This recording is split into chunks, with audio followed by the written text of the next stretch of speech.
Alright, here's a quick overview on how to turn everything on in the youth sound booth.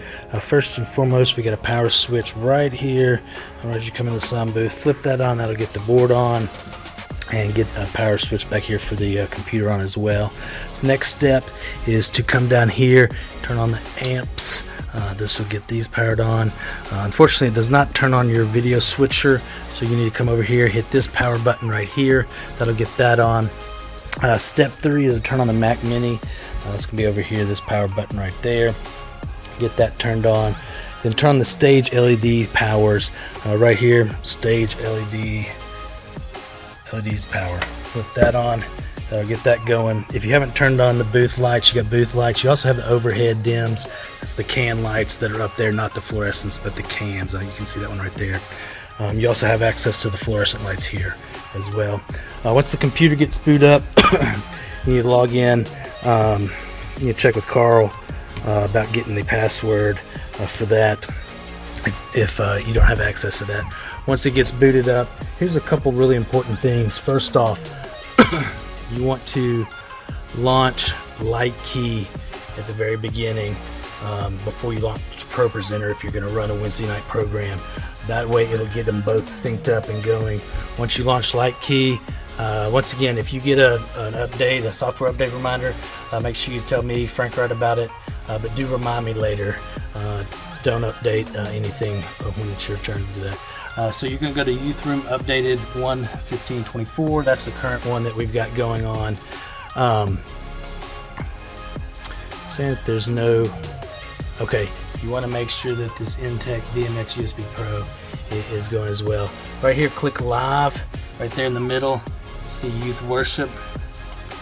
And then you'll have these songs that are in there. If they're not set up, if they're not there yet, you might have to go over to Songs and Cues and copy and paste them over there. But I've already got this set up for the Wednesday night service. Once this is all launched up and you're ready to go, you can see by clicking, let's say, we'll go ahead and we'll start the Battle Belongs. Double click that. You can see that we've got things going on. Hit the space bar. Different things change and light up. So we know that LiteKey's working good. I'm gonna go back and just double click and get back on the opening empty stage. So we're gonna launch ProPresenter next.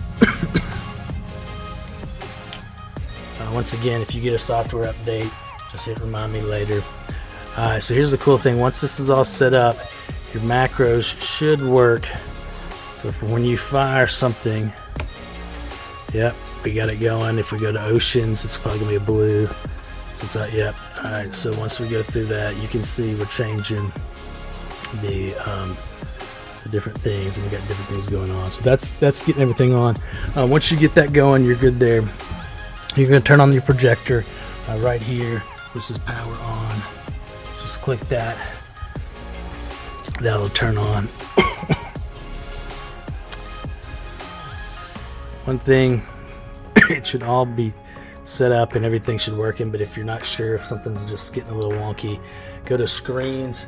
Up at the top of the screen, go to Screens, and then configure Screens right here to bring up this window.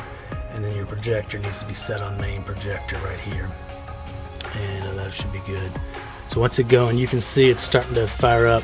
I can tell it's hard to see on this video just because our eyes are better than videos, but anyways, so here we go. Now you can see we're good to go. We're all set. Obviously you can turn off fluorescent lights and whatnot. So the last thing is the confidence monitor that's hanging in the middle of the TV. You're going to get the remote from underneath here. Make sure it gets turned on and put on the right input so that they can get their confidence monitor going as well. And I'll talk about that at another time.